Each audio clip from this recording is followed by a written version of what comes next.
This autobiography is of my life and times in Hayward, California.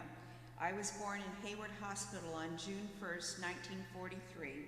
The hospital is still standing at 770 A Street, and this is across the street from the Lucky Shopping Center. My school day started at Burbank School. It is now which had been Baker modeled several times. Mr. Ray Baker is an attorney here in town. Our family moved to the other end of town, and I went to Old Markham School that was located at the corner of First Street, now Foothill Boulevard, between B and C Streets.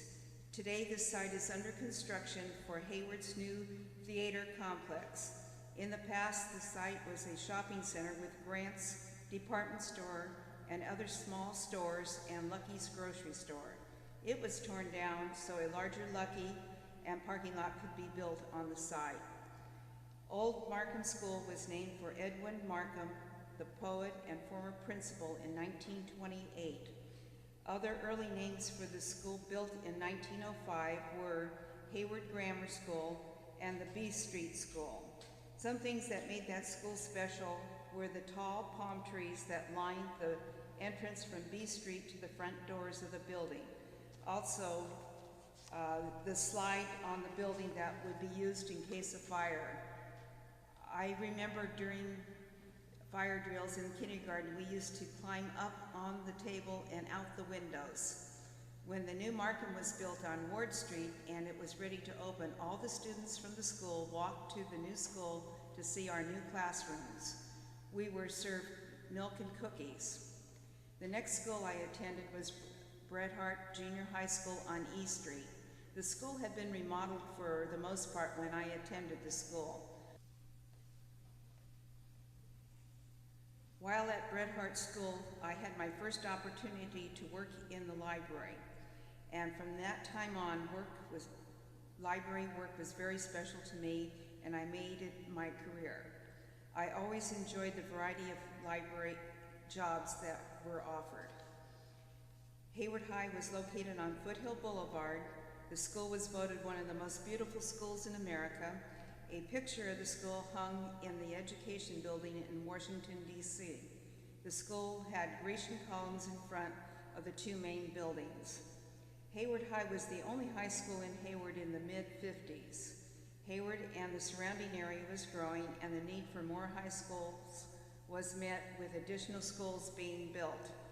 The freshman class in 1956 had over 1,000 students. As new schools were completed, enrollment dropped. The school was torn down in 1967 to make way for the new Hayward City Center. Today, the 11-story building stands empty. The city moved out after the 1989 earthquake. A new city hall was built at the corner of B and Watkins Street. The only part of the old Hayward High that remains is the boys' gym, which was remodeled and became Centennial Hall. While attending Hayward High, I worked in the high school library for 3 years. In my senior year, the high school had a program that allowed me to take a work experience class, work part-time, and attend classes part-time.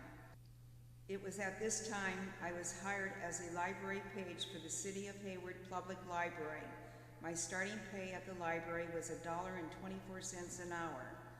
And when I graduated and started my job at the library, I started as a library assistant 1, then I went to library assistant 2, and eventually to lead library assistant.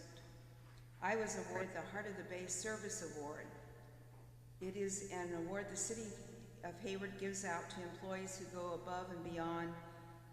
In my case, my nomination was signed by 44 of my coworkers. That was a record for the city. Still is. In 2003, I retired from the City of Hayward after 44 years with the city. My retirement party was held at Centennial Hall.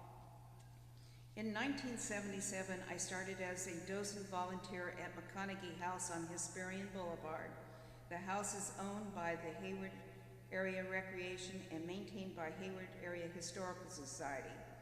Tours of the house are offered 3 days a week. The house was built in 1886 and was lived in by the family till 1972. It is a 12-room Victorian farmhouse. Christmas is a very special time at the house. During the Victorian era, Santa would wear different colored robes. Some of the colors would be blue, brown, pink, yellow, and one outfit that was red and white striped pants and a coat of white stars on a blue background. No matter what color he wore, he was Santa.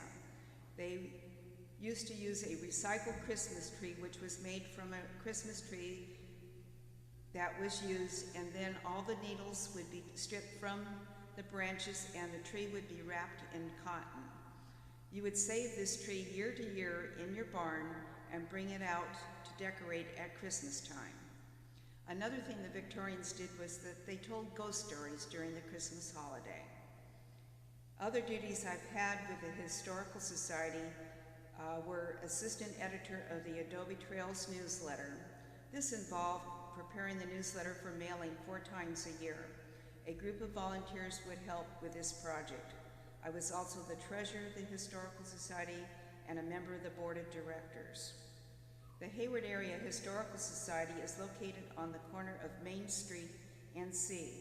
This brick building once served as one of many locations for the post office until it moved into the current building at the corner of C and Watkins in the 1930s.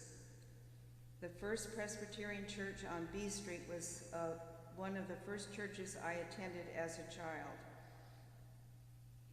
It was one of the oldest churches in Hayward, dating back to June 19th, 1891. I am still a member of the church, which now is located on Grove Way in Castor Valley.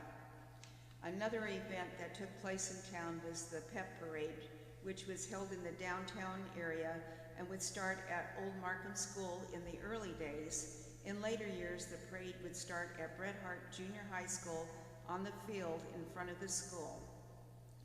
Children would bring their pets, bikes, wagons, all decorated, and wore costumes to march through town. Prizes were handed out for the best entries. It was a fun time for the children to get together and parade through town. I was in the parade over the years. The parade was dropped for many years. However, in 1980s, it was started again, and they had a section for people who had been in the earlier parades. I pushed my guinea pig in an old-fashioned doll buggy and wore a Victorian dress in the parade. I remember the rural areas of town, like Jackson Street, where the fields of tomatoes and apricot orchards aligned the way to the San Mateo Bridge.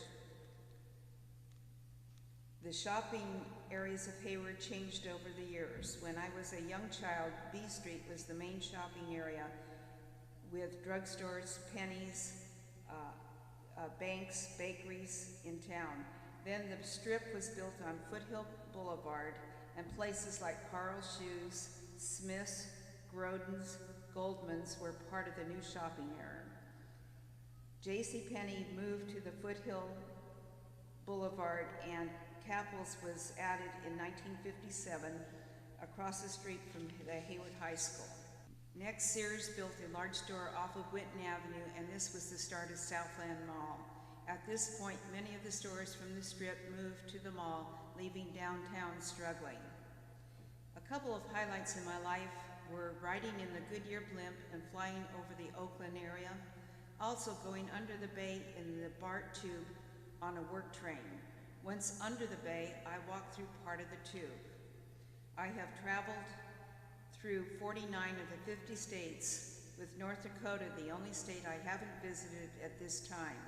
I am making plans to visit in the near future. I have traveled to many parts of the world, but there is no place like Hayward, California. I have told people, when you are born and raised in heaven, you do not have to go very far. I am very glad this was my home.